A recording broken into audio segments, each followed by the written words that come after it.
My name is Louise Francis and this is my video presentation for the V&A Hoarding Design Project. I couldn't show you my design process without first delving into the brief itself. The V&A's identity is paramount within the design process, so key elements had to be laid out and developed to ensure the brief was met. Here is an example of the brainstorms based off said key elements. As you can see, this enabled me to identify elements which would need to be included, as well as being a base for the creative process.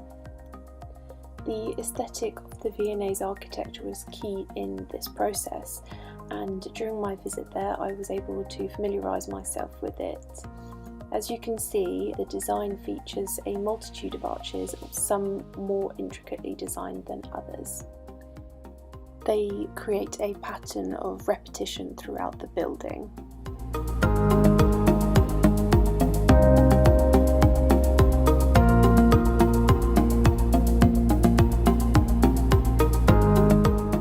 This brings us to my first design ideas.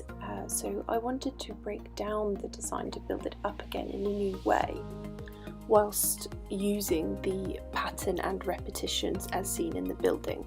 I began with some analogue trials using the V&A logo as well as pieces featured within the collection. Maintaining the same principle, I digitally manipulated the pieces in order to achieve a variety of effects. Here are some examples of said effects and some examples of how the logo may be incorporated.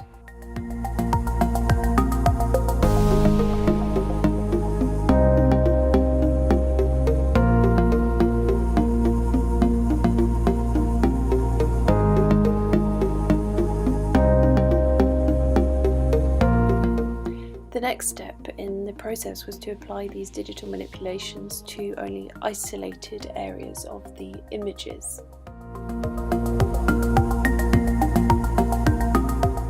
I was then able to use these isolations as separate design elements and create new textures by overlaying them one over the other.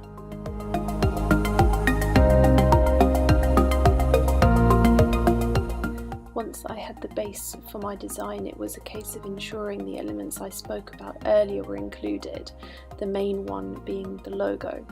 My first thought was the use of negative space, however, after several trials I decided on contrasting colours to create more of an impact.